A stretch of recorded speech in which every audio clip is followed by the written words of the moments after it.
Hello दोस्तों, स्वागत है आपका हमारा क्विक स्टडी चैनल पर, जिसमें हम आपके लिए लेकर के आए हैं जनरल साइंस और जीके की टॉप क्वेश्चन सीरीज। ये टॉप क्वेश्चन सीरीज आपके एग्जाम लेवल को ध्यान में रखकर बनाई गई है, जिससे आपके एग्जाम में क्वेश्चन आने की संभावना ज़्यादा रहने वाली। तो स्टूडेंट, अगर आपको हमारी वीडियो अच्छी लगी तो वीडियो को ज़्यादा से ज़्यादा शेयर करें और ज़्यादा से ज़्यादा लाइक करें। तो स्टूडेंट, बात करने वाले हैं हम जनरल साइंस सामान्य विज्ञान की सब्जेक्ट फिजिक्स भौतिकी के टॉपिक प्रकाश लाइट के बारे में। आज हम बात करेंगे लाइट, जो प्रकाश हमारा टॉपिक है, उसमें क्वेश्चंस के माध्यम से हम इस टॉपिक को संपूर्ण रूप से कंप्लीट करेंगे। फिजिक्स का आज हमारा फर्स्ट टॉपिक होने वाला है, जिसमें फर्स्ट टॉपिक में हम ले रहे हैं प्रकाश को। मैं कोशिश करूंगा कि आपको ये क्वेश्चंस के माध्यम से ज़्यादा टॉपिक समझ में आए। तो स्टूडेंट, बात करते हैं आज के प्रकाश टॉपिक से फर्स्ट क्वेश्चन के बारे में। देखते हैं आज का फर्स्ट क्वेश्चन हमारा क्या होने वाला है।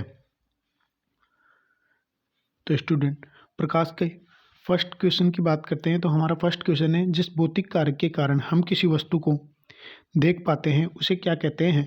जिसके कारण हम किसी भी वस्तु को देख पाते हैं उसे क्या कहा जाता है। तो हमारे ऑप्शन है, ऑप्शन ए प्रकाश, ऑप्शन बी ध्वनि, ऑप्शन सी तरंग, ऑप्शन डी इनमें से कोई नहीं। क्वेश्चन नंबर 1 में सही आंसर है ऑप्शन ए प्रकाश। प्रकाश के कारण, यह प्रकाश एक भौतिक कार्य के रूप में होता है जिसके कारण हम किसी वस्तु को देख पाते हैं। चलते हैं नेक्स्ट क्वेश्चन की ओर। अगर आपको इन क्वेश्चंस के आंसर पता है तो आप भी कमेंट के माध्यम से उनके जवाब दे सकते हैं। तो आज का हमारा दूसरा क्वेश्चन है क्वेश्चन नंबर 2। किस घटना में आपतन कोण और परावर्तन कोण दोनों बराबर होते हैं। ऐसी कौन सी घटना है जिसमें आपतन कोण और परावर्तन कोण दोनों बराबर होते हैं। स्टूडेंट, उससे पहले मैं आपको ये बता देता हूँ आपतन कोण और परावर्तन कोण होता क्या है। ये कोई सतह है जिस पर कोई प्रकाश की किरण आ रही है और उसके बाद में यहाँ से प्रकाश की किरण वापस जा रही है। तो स्टूडेंट, ये जो आने और वापस जाने के मध्य जो कोण बना है वह आपतन कोण और परावर्तन कोण कहलाता है। ये आपतन कोण हो गया और ये परावर्तन कोण हो गया।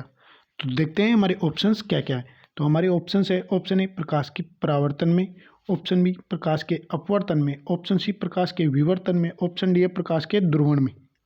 क्वेश्चन नंबर 2 में सही आंसर है ऑप्शन ए प्रकाश के परावर्तन में। तो वह घटना है जिसमें प्रकाश का जो परावर्तन होता है उसमें आपतन कोण और परावर्तन कोण दोनों क्या होते हैं, बराबर होते हैं। मैं आपको दोबारा समझा देता हूँ इसमें दोनों कोण बराबर क्यों होते हैं। ये एक सरफेस है, इसमें प्रकाश की किरण आ रही है और प्रकाश की किरण वापस जा रही है। तो यहाँ पर हम जो 90 डिग्री का कोण मानते हैं, उससे जब प्रकाश की किरण यहाँ पर किसी सतह से टकराती है तो इनके मध्य जो कोण बनता है वो भी सेम होता है और जो वापस जाने के बाद में इनके मध्य जो कोण बनता है वो भी समान होता है। इस कारण यह घटना प्रकाश का परावर्तन होती है और परावर्तन की घटना में परावर्तन की गणना में आपतन कोण और परावर्तन कोण दोनों बराबर होते हैं। चलते हैं नेक्स्ट क्वेश्चन की ओर। आज का हमारा नेक्स्ट क्वेश्चन है क्वेश्चन नंबर 3। कांच का चटका हुआ भाग किस घटना के कारण चमकीला दिखाई देता है। तो हमारे ऑप्शन है स्टूडेंट, ऑप्शन ए पूर्णांतरिक परावर्तन, ऑप्शन बी है परावर्तन, ऑप्शन सी है विवर्तन, ऑप्शन डी है इनमें से कोई नहीं। क्वेश्चन नंबर 3 में सही आंसर है ऑप्शन ए पूर्णांतरिक परावर्तन के कारण कांच का चटका हुआ भाग चमकीला दिखाई देता है। चलते हैं नेक्स्ट क्वेश्चन की ओर। हमारा अगला क्वेश्चन है क्वेश्चन नंबर 4। एक उत्तल दर्पण कैसा प्रतिबिंब बनाता है। हमसे ये पूछा गया है जो उत्तल दर्पण है वह कैसा प्रतिबिंब बनाता है। मैं आपको बता दूं, जो उत्तल दर्पण होता है उसकी एक सतह बाहर की ओर निकली हुई होती है और अंदर की सतह पर इसके पॉलिश की हुई होती है। तो हमारे ऑप्शन है, ऑप्शन ए वास्तविक, ऑप्शन बी आभासी छोटा सीधा, ऑप्शन सी आभासी और अभिनिर्धारित, ऑप्शन डी है अभिनिर्धारित।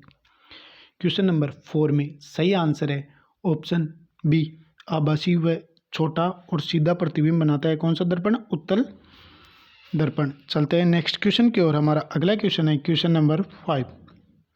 मानव नेत्र वस्तु का प्रतिबिंब कहाँ बनाता है। जब हम किसी वस्तु को देखते हैं तो उस वस्तु का प्रतिबिंब हमारी आंखों पर कहाँ बनता है। तो हमारे ऑप्शन है, option A cornea, option B retina, option C रक्त तालक पटल, ऑप्शन डी है इनमें से कोई नहीं। क्वेश्चन नंबर 5 में सही आंसर है ऑप्शन बी रेटिना। रेटिना पर जब मानव किसी वस्तु को देखता है तो उसका प्रतिबिंब सीधा रेटिना के ऊपर बनता है, जिसके कारण हमें वस्तु दिखाई देती है। चलते हैं नेक्स्ट क्वेश्चन की ओर। हमारा अगला क्वेश्चन है क्वेश्चन नंबर 6। सूर्य अस्त होते समय लाल क्यों दिखाई देता है? हमसे ये पूछा गया है कि जब शाम के टाइम समय सूर्य अस्त होता है तो वो लाल रंग का क्यों दिखाई देता है? कौन से रंग का? लाल रंग का। तो हमारे ऑप्शन है, ऑप्शन ए परावर्तन के कारण, ऑप्शन बी अपवर्तन के कारण, ऑप्शन सी प्रकीर्णन के कारण, ऑप्शन डी इनमें से कोई नहीं। क्वेश्चन नंबर 6 में सही आंसर है ऑप्शन सी प्रकीर्णन के कारण सूर्य अस्त होते समय हमें लाल दिखाई देता है। चलते हैं नेक्स्ट क्वेश्चन की ओर। हमारा अगला क्वेश्चन है क्वेश्चन नंबर 7। प्रकाश के प्रकीर्णन में सबसे अपरिवर्तित रंग कौन सा है? हमसे ये पूछा गया है कि जब प्रकाश का प्रकीर्णन होता है तो उसमें कौन सा रंग ऐसा है जो सबसे कम परिवर्तित होता है या बदलता है? तो हमारे ऑप्शन है, ऑप्शन ए लाल, ऑप्शन बी नीला, ऑप्शन सी बैंगनी, ऑप्शन डी हरा। क्वेश्चन नंबर 7 में सही आंसर है ऑप्शन सी बैंगनी। बैंगनी रंग प्रकाश के प्रकीर्णन में सबसे अपरिवर्तित रंग है। चलते हैं नेक्स्ट क्वेश्चन की ओर। हमारा अगला क्वेश्चन है क्वेश्चन नंबर 8। समुद्र नीला क्यों प्रतीत होता है? हमसे पूछा गया है कि समुद्र है वह नीला क्यों दिखाई देता है? तो हमारे ऑप्शन है, ऑप्शन ए अधिक गहराई के कारण, ऑप्शन बी है जल के कणों द्वारा प्रकाश के प्रकीर्णन के कारण, ऑप्शन सी है जल के नीले रंग के कारण, ऑप्शन डी है जल की ऊपरी सतह के कारण। क्वेश्चन नंबर 8 में सही आंसर है ऑप्शन बी जल के कणों द्वारा प्रकाश के प्रकीर्णन के कारण समुद्र नीला दिखाई देता है। चलें स्टूडेंट नेक्स्ट क्वेश्चन की ओर। हमारा अगला क्वेश्चन है क्वेश्चन नंबर 9। प्रकाश का रंग किसके द्वारा निर्धारित होता है? तो हमारे ऑप्शन है, ऑप्शन ए आयाम से, ऑप्शन बी तरंगदैर्ध्य से, ऑप्शन सी तीव्रता से, ऑप्शन डी है वेग से। क्वेश्चन नंबर 9 में सही आंसर है ऑप्शन बी तरंगदैर्ध्य से प्रकाश का वेग रंग निर्धारित होता है। प्रकाश का रंग होता है वो निर्धारित तरंगदैर्ध्य से होता है। चलते हैं नेक्स्ट क्वेश्चन की ओर। हमारा अगला क्वेश्चन है क्वेश्चन नंबर 10। निम्न में से किस रंग का सबसे लंबा तरंगदैर्ध्य होता है? तो हमारे ऑप्शन है, ऑप्शन ए हरा, ऑप्शन बी पीला, ऑप्शन सी नीला, ऑप्शन डी लाल। क्वेश्चन नंबर 10 में सही आंसर है ऑप्शन डी लाल। लाल रंग का तरंगदैर्ध्य सबसे लंबा होता है। चलते हैं नेक्स्ट क्वेश्चन की ओर। हमारा अगला क्वेश्चन है क्वेश्चन नंबर 11। निम्न में से किस से वास्तविक प्रतिबिंब बनाया जा सकता है? हमसे ये पूछा गया है जो वास्तविक प्रतिबिंब है वह किससे बनाया जा सकता है? तो हमारे ऑप्शन है, ऑप्शन ए एकमात्र अवतल दर्पण से, ऑप्शन बी है एकमात्र समतल दर्पण से, ऑप्शन सी है एकमात्र उत्तल दर्पण से, ऑप्शन डी है उत्तल व अवतल दर्पण दोनों से। क्वेश्चन नंबर 11 में सही आंसर है ऑप्शन ए एकमात्र अवतल दर्पण से वास्तविक प्रतिबिंब बनाया जा सकता है। चलते हैं नेक्स्ट क्वेश्चन की ओर। हमारा अगला क्वेश्चन है क्वेश्चन नंबर 12। आँखों में प्रवेश करने वाली प्रकाश की मात्रा को किसके द्वारा नियंत्रित किया जाता है? आँखों में जो प्रकाश जाता है उसको किसके द्वारा नियंत्रित किया जाता है? तो हमारे ऑप्शन है, option A cornea, option B नेत्र lens, option C iris, option D पेशी। क्वेश्चन नंबर 12 में सही आंसर है ऑप्शन सी आइरिस। आइरिस के द्वारा आँखों में जो प्रकाश प्रवेश करता है उसकी मात्रा को नियंत्रित किया जाता है। चलते हैं नेक्स्ट क्वेश्चन की ओर। हमारा अगला क्वेश्चन है क्वेश्चन नंबर 13। एक दंत चिकित्सक कौन सा दर्पण प्रयोग में लेता है? तो हमारे ऑप्शन है, ऑप्शन ए उत्तल दर्पण, ऑप्शन बी है बेलनाकार दर्पण, ऑप्शन सी है समतल दर्पण, ऑप्शन डी है अवतल दर्पण। क्वेश्चन नंबर 13 में सही आंसर है ऑप्शन डी अवतल दर्पण। अवतल दर्पण को दंत चिकित्सक प्रयोग में लेता है जिससे दांत का जिस दांत को चेक किया जाता है वह हमें बड़ा दिखाई देता है जिससे दांत की सही जांच हो सके। चलते हैं नेक्स्ट क्वेश्चन की ओर। हमारा अगला क्वेश्चन है निम्न में से दूरदृष्टि दोष को दूर करने के लिए किसका प्रयोग किया जाता है? तो हमारे ऑप्शन है, ऑप्शन ए उत्तल लेंस, ऑप्शन बी उत्तल दर्पण, ऑप्शन सी अवतल लेंस, ऑप्शन डी अवतल दर्पण। क्वेश्चन नंबर 14 में सही आंसर है उत्तल लेंस। उत्तल लेंस से दूरदृष्टि दोष को दूर किया जाता है। चलते हैं नेक्स्ट क्वेश्चन की ओर। हमारा अगला क्वेश्चन है क्वेश्चन नंबर 15। एक दर्पण द्वारा प्रकाश के मार्ग की दिशा में परिवर्तन को कहा जाता है। जब दर्पण से प्रकाश का मार्ग की दिशा परिवर्तित हो जाती है तो उसे क्या कहते हैं? तो हमारे ऑप्शन से ऑप्शन ए परावर्तन, ऑप्शन बी अपवर्तन, ऑप्शन सी प्रक्षेपण, ऑप्शन डी भ्रम। क्वेश्चन नंबर 15 में सही आंसर है ऑप्शन ए परावर्तन। परावर्तन कहा जाता है जब प्रकाश के मार्ग की दिशा परिवर्तित हो जाती है तो वह परावर्तन के कारण होती है। चलते हैं नेक्स्ट क्वेश्चन की ओर। हमारा अगला क्वेश्चन है क्वेश्चन नंबर 16। श्वेत प्रकाश का अपने सभी रंगों में विभाजित होने की क्रिया क्या कहलाती है? तो हमारे ऑप्शन से ऑप्शन ए वर्ण विक्षेपण, ऑप्शन बी अपवर्तन, ऑप्शन सी ध्रुवण, ऑप्शन डी पूर्ण आंतरिक परावर्तन।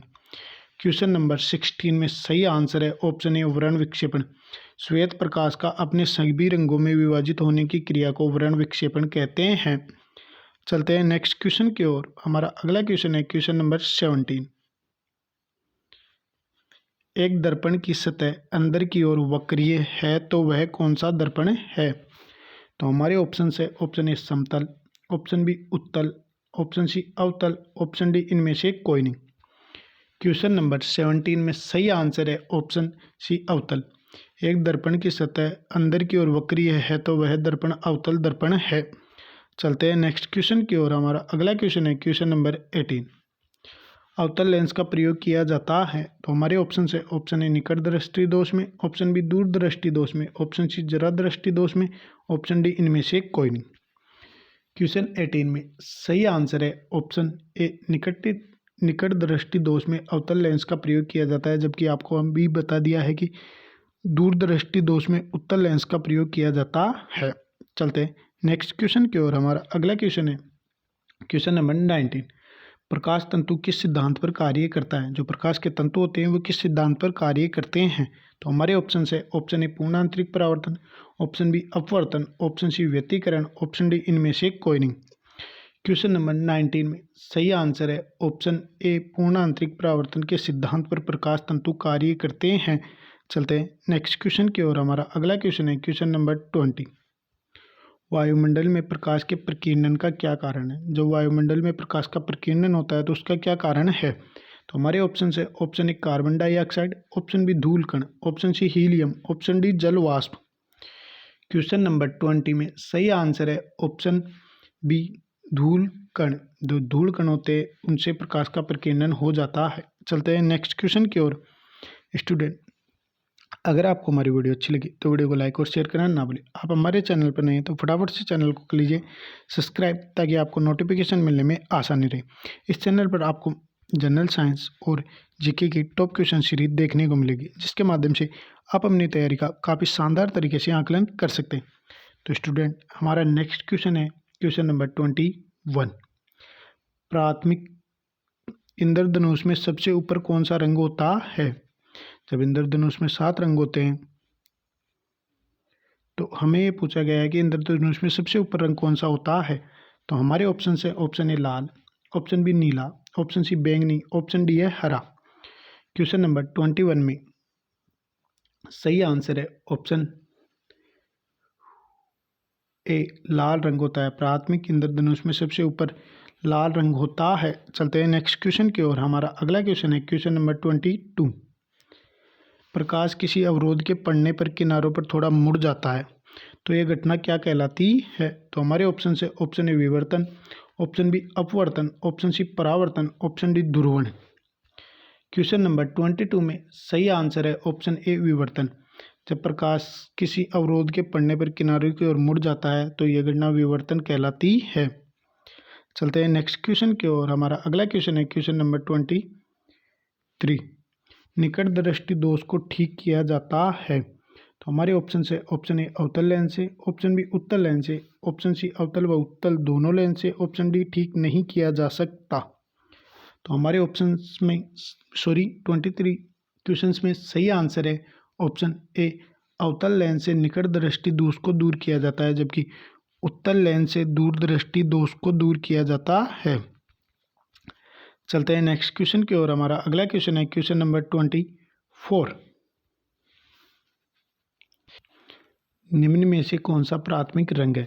तो हमारे ऑप्शन है ऑप्शन ए नीला, पीला और लाल, ऑप्शन बी नीला, हरा और लाल, ऑप्शन सी पीला, हरा और लाल, ऑप्शन डी नीला, पीला, हरा। क्वेश्चन नंबर 24 का सही आंसर है ऑप्शन बी नीला, हरा और लाल तीनों प्राथमिक रंग हैं। चलते हैं नेक्स्ट क्वेश्चन की ओर। हमारा अगला क्वेश्चन है क्वेश्चन नंबर 25। आकाश नीला दिखाई पड़ता है, या आकाश नीला किसके कारण दिखाई पड़ता है? तो हमारे ऑप्शन से ऑप्शन ए, क्योंकि नीले प्रकाश का प्रकीर्णन सबसे अधिक होता है। ऑप्शन बी है लाल प्रकाश का प्रकीर्णन सबसे अधिक होता है। ऑप्शन सी है नीले प्रकाश का वातावरण में अवशोषण सबसे कम होता है। ऑप्शन डी है लाल प्रकाश का वातावरण में अवशोषण सर्वाधिक होता है। क्वेश्चन नंबर 25 में सही आंसर है ऑप्शन ए, क्योंकि नीले प्रकाश का प्रकीर्णन सबसे अधिक होता है। चलते हैं नेक्स्ट क्वेश्चन की ओर। हमारा अगला क्वेश्चन है क्वेश्चन नंबर 26। खतरे के संकेत के लिए लाल प्रकाश का प्रयोग क्यों किया जाता है? स्टूडेंट, जब भी आपने किसी खतरे के संकेत में लाल रंग को देखा होगा तो आपके मन में भी ये ख्याल आया होगा कि हमेशा लाल रंग का ही प्रयोग क्यों करते हैं खतरे के संबंध में। तो आज हम इसका सही कारण जानेंगे। तो हमारे ऑप्शन से ऑप्शन ए लाल प्रकाश का प्रकीर्णन सबसे कम होता है। ऑप्शन बी ये आंखों के लिए आरामदायक होता है। ऑप्शन सी इसका सबसे कम रासायनिक प्रभाव होता है। ऑप्शन डी हवा द्वारा इसका अवशोषण कम होता है। तो क्वेश्चन नंबर 26 में सही आंसर है ऑप्शन ए, लाल प्रकाश का प्रकीर्णन सबसे कम होता है। चलते हैं स्टूडेंट नेक्स्ट क्वेश्चन की ओर। हमारा अगला क्वेश्चन है क्वेश्चन नंबर 27। हीरे का चमकना किस घटना का कारण है? तो हमारे ऑप्शन है ऑप्शन ए पूर्ण आंतरिक परावर्तन, ऑप्शन बी परावर्तन, ऑप्शन सी अपवर्तन, ऑप्शन डी ध्रुवण। क्वेश्चन नंबर 27 में सही आंसर है ऑप्शन ए पूर्ण आंतरिक परावर्तन, जो कि हीरे के चमकने का कारण है। चलते हैं नेक्स्ट क्वेश्चन की ओर। हमारा अगला क्वेश्चन है क्वेश्चन नंबर 28। प्रकाश के वर्ण विक्षेपण की खोज किसने की थी? तो हमारे ऑप्शन से option A Faraday, option B Newton, option C Einstein, option D Isaac. Question number 28 में सही आंसर है ऑप्शन बी न्यूटन। न्यूटन ने प्रकाश के वर्ण विक्षेपण की खोज की थी। चलते हैं नेक्स्ट क्वेश्चन की ओर। हमारा अगला क्वेश्चन है क्वेश्चन नंबर 29। द्वितीय इंद्रधनुष में सबसे ऊपर कौन सा रंग दिखाई देता है? तो हमारे ऑप्शन से ऑप्शन ए नीला, ऑप्शन बी हरा, ऑप्शन सी पीला, ऑप्शन डी बैंगनी। क्वेश्चन नंबर 29 में सही आंसर है ऑप्शन डी बैंगना। बैंगनी रंग द्वितीय इंद्रधनुष में सबसे ऊपर दिखाई देता है, जबकि अभी मैंने आपको बता दिया कि जो प्राथमिक इंद्रधनुष होता है उसके अंदर सबसे फर्स्ट नंबर पर या सबसे ऊपर नंबर पर लाल रंग दिखाई देता है।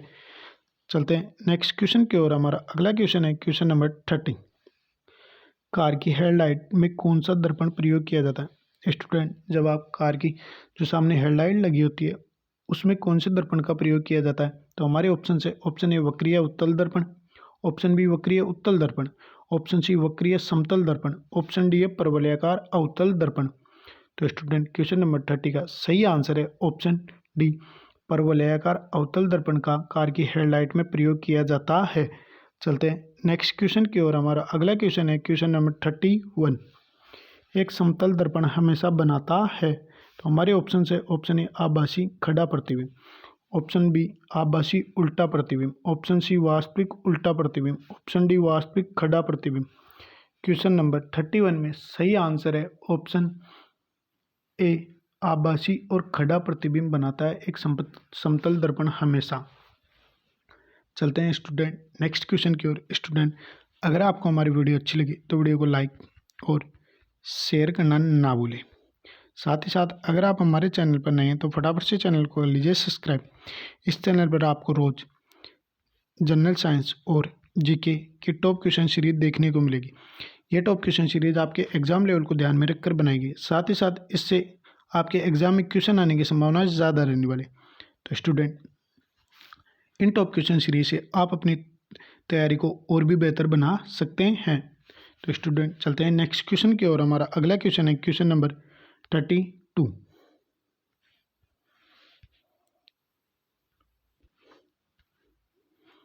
चालक गाड़ी से पीछे देखने के लिए कौन से दर्पण का प्रयोग करता है? तो हमारे ऑप्शन है ऑप्शन ए उत्तल दर्पण, ऑप्शन बी बेलनाकार दर्पण, ऑप्शन सी समतल दर्पण, ऑप्शन डी अवतल दर्पण।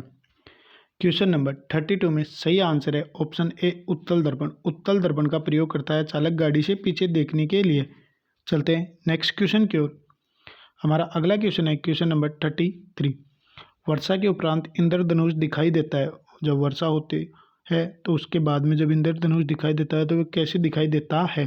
तो हमारे ऑप्शन से ऑप्शन ए सूर्य जिस दिशा में उस तरफ, ऑप्शन बी है किसी भी दिशा में सूर्य की स्थिति का कोई संबंध नहीं, ऑप्शन सी सूर्य के विपरीत, ऑप्शन डी है सूर्य की अनुपस्थिति में। क्वेश्चन नंबर 33 में सही आंसर है ऑप्शन सी सूर्य के विपरीत। स्टूडेंट, कभी भी जो इंद्रधनुष दिखाई देगा वह हमेशा सूर्य के विपरीत दिखाई देगा, कभी भी सूर्य के नीचे या ऊपर या साइड में नहीं दिखाई देगा। तो चलते हैं स्टूडेंट नेक्स्ट क्वेश्चन की ओर। हमारा अगला क्वेश्चन है क्वेश्चन नंबर 34। लेंस की शक्ति नापी जाती है। जो लेंस होता है उसकी शक्ति किस में नापते हैं, उसकी इकाई क्या है। तो हमारे ऑप्शन से option A dioptre, option B candela, option C lumen, option D एनल। क्वेश्चन नंबर 34 में सही आंसर है ऑप्शन ए डायोप्टर। लेंस की क्षमता डायोप्टर में मापी जाती है। चलते हैं नेक्स्ट क्वेश्चन की ओर। हमारा अगला क्वेश्चन है क्वेश्चन नंबर 35। रात्रि में तारों का टिमटिमाना किसका कारण है। तो हमारे ऑप्शन है ऑप्शन ए प्रकाश विक्षेपण, ऑप्शन बी प्रकाश अपवर्तन, ऑप्शन सी प्रकाश परावर्तन, ऑप्शन डी प्रकाश का ध्रुवण। क्वेश्चन नंबर 35 में सही आंसर है ऑप्शन बी प्रकाश का अपवर्तन रात्रि में तारों का टिमटिमाने का कारण है। चलते हैं नेक्स्ट क्वेश्चन की ओर। हमारा अगला क्वेश्चन है क्वेश्चन नंबर 36। सामान्य आंखों से पढ़ने की न्यूनतम दूरी कितनी होती है। जब भी हम किसी चीज़ को पढ़ते हैं तो हमारी आंखों और जो पढ़ने वाली चीज़ है उससे न्यूनतम दूरी हमारी कितनी होनी चाहिए। जैसे कि आप अभी अपने मोबाइल से क्वेश्चंस को पढ़ रहे हैं तो आपके मोबाइल और आंखों के बीच में न्यूनतम दूरी कितनी होनी चाहिए जिससे आपकी आंखें स्वस्थ रहे। तो इसका आंसर देखते हैं उससे पहले हम चेक करेंगे हमारे पास में कौन कौन से ऑप्शन है। तो हमारे पास में option A 25 cm, option B 10 cm, option C 15 cm, option D 10 cm. ये ऑप्शन 2 बार आ गया, यहाँ पर 20 सेमी कर लेना। तो हमारा सही आंसर है 36 क्वेश्चंस का ऑप्शन ए 25 सेमी। जब भी आप किसी किताब या मोबाइल से पढ़ो तो आपके मोबाइल और आंखों की न्यूनतम दूरी कम से कम 25 सेमी होनी चाहिए, जिससे आपकी आंखों पर कम असर पड़ेगा और आपकी आंखें जल्दी खराब नहीं होगी। तो चलते हैं स्टूडेंट नेक्स्ट क्वेश्चन की ओर। हमारा अगला क्वेश्चन है क्वेश्चन नंबर 37। एक प्रकाश वर्ष होता है। तो हमारे ऑप्शन है ऑप्शन ए सूर्य से पृथ्वी तक पहुंचने में प्रकाश द्वारा लिया गया समय, ऑप्शन बी है 1 वर्ष में प्रकाश द्वारा तय की गई दूरी, ऑप्शन सी एमकेएस पद्धति में दूरी की इकाई, ऑप्शन डी है समय की इकाई। क्वेश्चन नंबर 37 में सही आंसर है ऑप्शन बी 1 वर्ष में प्रकाश द्वारा तय की गई दूरी को प्रकाश वर्ष कहते हैं। चलते हैं नेक्स्ट क्वेश्चन की ओर। हमारा अगला क्वेश्चन है क्वेश्चन नंबर 38। प्रकाश सदैव गमन करता है। तो हमारे ऑप्शन है ऑप्शन ए टेढ़ी-मेढ़ी पथ पर, ऑप्शन बी सीधी रेखा पर, ऑप्शन सी वर्तीय पथ पर, ऑप्शन डी चौकोर पथ पर।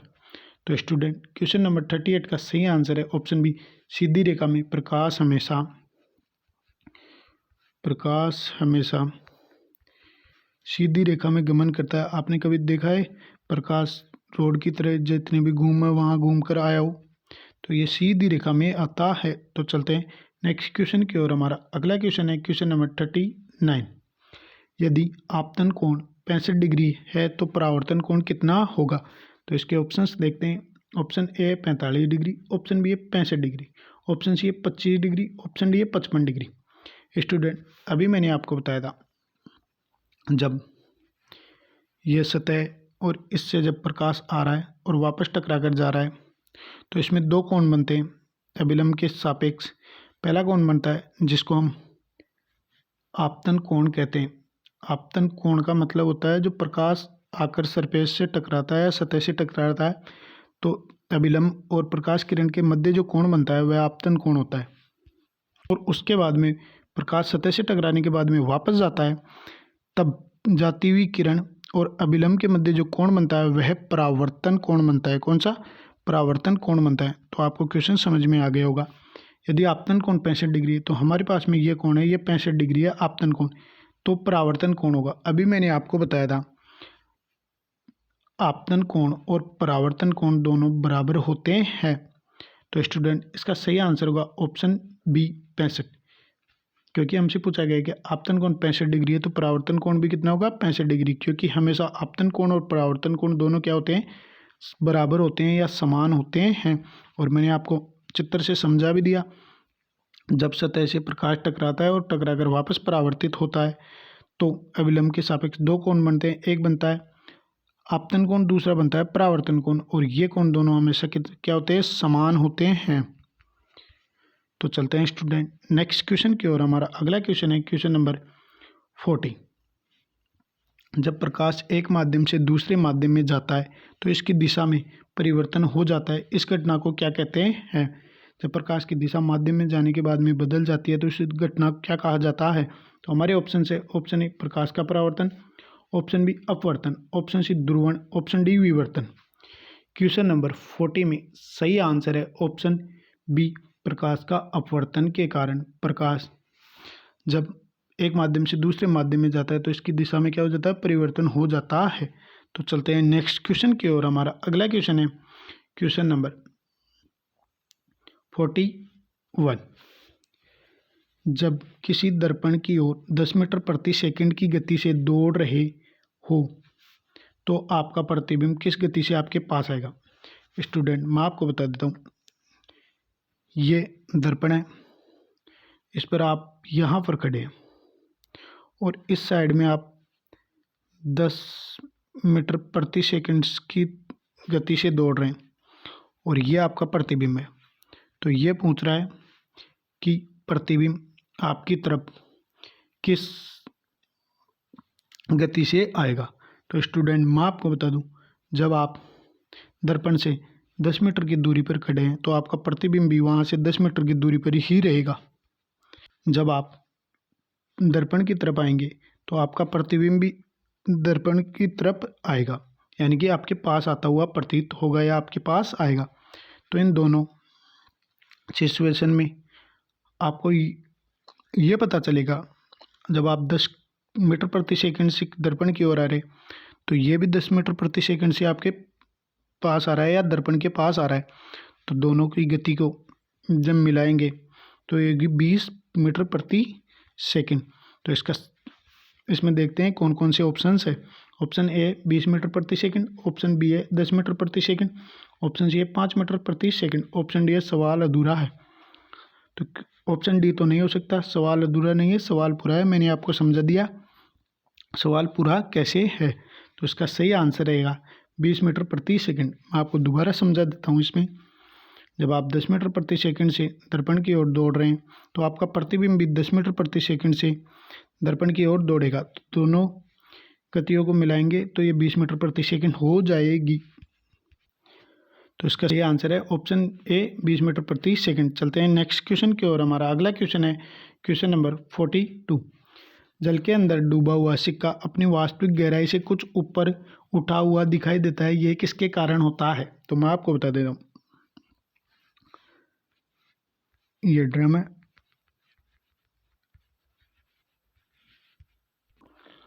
और ये सिक्का रखा हुआ तो यहाँ है, लेकिन ये आपको यहाँ दिखाई दे रहा है, यहाँ से आप देख रहे हैं। तो हमसे पूछा गया है कि जब जल के अंदर डूबा हुआ सिक्का अपनी वास्तविक गहराई से कुछ ऊपर उठा हुआ दिखाई दे रहा है, ये इसकी वास्तविक गहराई है और ये हमें कुछ ऊपर उठा हुआ दिखाई दे रहा है, तो ये किसके कारण होता है? ये सिक्के का कुछ ऊपर उठा हुआ दिखाई देना किसके कारण होता है? तो हमारे ऑप्शन से ऑप्शन ए विवर्तन, ऑप्शन बी प्रकीर्णन, ऑप्शन सी परावर्तन, ऑप्शन डी अपवर्तन। क्वेश्चन नंबर 42 में सही आंसर है ऑप्शन डी अपवर्तन। अपवर्तन के कारण जो सिक्का है वो अपनी वास्तविक गहराई से कुछ ऊपर उठा हुआ दिखाई देता है। तो चलते हैं नेक्स्ट क्वेश्चन की ओर। हमारा अगला क्वेश्चन है क्वेश्चन नंबर 43। सूर्य के प्रकाश में रंगों की संख्या कितनी होती है? तो हमारे ऑप्शन है option A 5, option B 7, option C 9, option D 8। Question number 43 में सही आंसर है ऑप्शन बी 7। सूर्य के प्रकाश में रंगों की संख्या 7 होती है। चलते हैं नेक्स्ट क्वेश्चन की ओर। हमारा अगला क्वेश्चन है क्वेश्चन नंबर 44। शरीर के आंतरिक अंगों को देखने के लिए प्रयुक्त तकनीकी जो एंडोस्कोपी होती है में कौन सा दर्पण प्रयोग किया जाता है? पहले तो मैं आपको बता दूं, जो शरीर के आंतरिक अंग है उन्हें एंडोस्कोपी से देखा जाता है। ये बायोलॉजी का क्वेश्चंस कंप्लीट हो गया आपका यहाँ पर। अब देखते हैं फिजिक्स के क्वेश्चन को। तो हमारे ऑप्शन है, ऑप्शन ए पूर्णांतरिक परावर्तन, ऑप्शन बी व्यतिकरण, ऑप्शन सी विवर्तन, ऑप्शन डी ध्रुवण। क्वेश्चन नंबर 44 में सही आंसर है ऑप्शन ए पूर्णांतरिक परावर्तन। जब शरीर के आंतरिक अंगों को एंडोस्कोपी से देखा जाता है तो उसमें पूर्णांतरिक परावर्तन का उपयोग किया जाता है, यानी कि जो पूर्णांतरिक परावर्तन के कारण ही हमें वह दिखाई देती है। चलते हैं नेक्स्ट क्वेश्चन की ओर। हमारा अगला क्वेश्चन है क्वेश्चन नंबर 45। प्रकाश का तरंग सिद्धांत किसने दिया था? जो प्रकाश की तरंग थ्योरी थी जिसमें बताया गया है कि प्रकाश तरंगीय माध्यम से गति करता है। तो हमारे ऑप्शन है option A Newton, option B आइजेंग, option C Planck, option D Faraday. Question number 45 का सही आंसर है ऑप्शन बी आइजेंग ने। आइजेंग ने बताया था कि प्रकाश तरंग सिद्धांत के रूप में प्रकाश का तरंग सिद्धांत आइजेंग ने बताया था। चलते नेक्स्ट क्वेश्चन की ओर। हमारा अगला क्वेश्चन है क्वेश्चन नंबर 46। हरी घास का रंग हरा क्यों दिखाई देता है? स्टूडेंट क्वेश्चन आराम से समझना फिर इसका जवाब देना। जो हरी घास हमें दिखाई देती है उसका रंग हरा क्यों दिखाई देता है? अब आप साइंस पढ़ रहे हो तो इसमें ये दिमाग में लगाना क्योंकि वो हरी है इसलिए हरी दिखाई देती है। आप आराम से इस क्वेश्चन को समझना फिर इसका जवाब देना। तो हमारे ऑप्शन है ऑप्शन ए ये हरे रंग के प्रकाश को हमारी आंखों पर परावर्तित करती है, ऑप्शन बी है ये हरे रंग के प्रकाश को अवशोषित करती है, ऑप्शन सी है ये हरे रंग के अतिरिक्त सभी रंगों के प्रकाश को परावर्तित करती है, ऑप्शन डी है इनमें से कोई नहीं। क्वेश्चन नंबर 46 में सही आंसर है ऑप्शन ए यह हरे रंग के प्रकाश को हमारी आंखों पर क्या करती है? परावर्तित करती है, यानी कि आंखों पर वापस भेजती है जिससे हमें हरी घास हरी दिखाई देती है। स्टूडेंट इस क्वेश्चन के साथ मैं आपको 2-4 पॉइंट और क्लियर करवा देता हूँ। जब प्रकाश की किरण किसी वस्तु पर पड़ती है और वह प्रकाश के सातों रंगों को अवशोषित कर लेती है तो वह वस्तु हमें काली दिखाई देती है। साथ ही साथ जब प्रकाश की किरण किसी वस्तु पर पड़ती है और वह प्रकाश के सभी रंगों को परावर्तित कर देती है तो वह वस्तु सफ़ेद दिखाई देती है। और उसके साथ साथ एक तो पॉइंट और क्लियर कर देता हूँ, जब कोई वस्तु बाकी सभी कलर को अवशोषित करके एक ही रंग परावर्तित करती है तो वह वैसी ही दिखाई देगी, जैसे लाल रंग वाली लाल रंग को, नीले रंग वाली नीले रंग को। तो चलते हैं स्टूडेंट नेक्स्ट क्वेश्चन की ओर। हमारा अगला क्वेश्चन है क्वेश्चन नंबर 47। निम्न में से कौन सा रंग इंद्रधनुष के मध्य में दिखाई देता है? हमें यह बताना है जो इंद्रधनुष के मध्य में रंग है वह कौन सा है। तो हमारे ऑप्शन है ऑप्शन ए नीला, ऑप्शन बी हरा, ऑप्शन सी लाल, ऑप्शन डी पीला। क्वेश्चन नंबर 47 में सही आंसर है ऑप्शन बी हरा। हरा रंग इंद्रधनुष के मध्य में दिखाई देता है। चलते हैं नेक्स्ट क्वेश्चन की ओर। हमारा अगला क्वेश्चन है क्वेश्चन नंबर 48। यदि पृथ्वी पर कोई वायुमंडल नहीं हो तो आकाश का रंग कैसा दिखाई देगा? अगर वायुमंडल नहीं हो तो पृथ्वी पर क्या हो जाएगा? निर्वात हो जाएगा। तो हमसे ये पूछा गया है जब निर्वात हो जाएगा तो आकाश का रंग कैसा दिखाई देगा? तो हमारे ऑप्शन है ऑप्शन ए गहरा नीला, ऑप्शन बी काला, ऑप्शन सी लाल, ऑप्शन डी है सफ़ेद। क्वेश्चन नंबर 48 में सही आंसर है ऑप्शन बी काला। जब पृथ्वी पर कोई वायुमंडल नहीं होगा तो उसका रंग काला दिखाई देगा। ये किसका? आकाश का रंग काला दिखाई देगा। चलते हैं नेक्स्ट क्वेश्चन की ओर। हमारा अगला क्वेश्चन है क्वेश्चन नंबर 49। प्रकाश विकिरणों की प्रकृति कैसी होती है? तो हमारे ऑप्शन है ऑप्शन ए तरंग के समान, ऑप्शन बी कण के समान, ऑप्शन सी तरंग व कण दोनों के समान, ऑप्शन डी तरंग व कण किसी के समान नहीं। तो क्वेश्चन नंबर 49 में सही आंसर है ऑप्शन सी तरंग व कण दोनों के समान होती है। इसी के साथ मैं आपका एक पॉइंट और क्लियर कर देता हूँ। इसमें यह बताया गया है कि प्रकाश जो विकिरण की प्रकृति होती है, जब प्रकाश सूर्य से पृथ्वी पर आता है तो उसकी विकिरणों की प्रकृति दोनों रूप से होती है।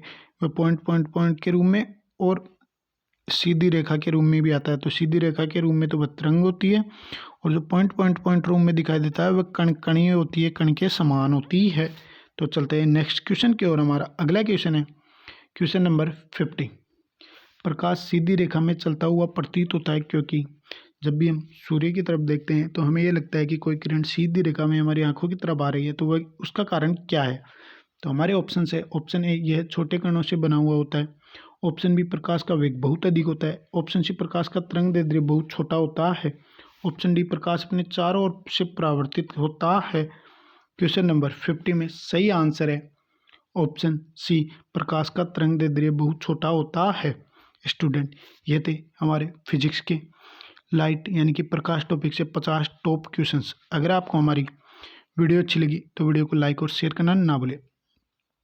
और स्टूडेंट, ये टॉप क्वेश्चन सीरीज आपके एग्जाम लेवल को ध्यान में रखकर बनाई गई, जिससे आपके एग्जाम में क्वेश्चन आने की संभावना ज़्यादा होने वाली।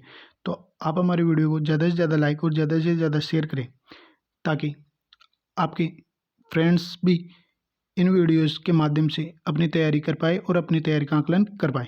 तो स्टूडेंट, मिलते हैं नेक्स्ट वीडियो में, तब तक के लिए वीडियो देखने के लिए थैंक यू।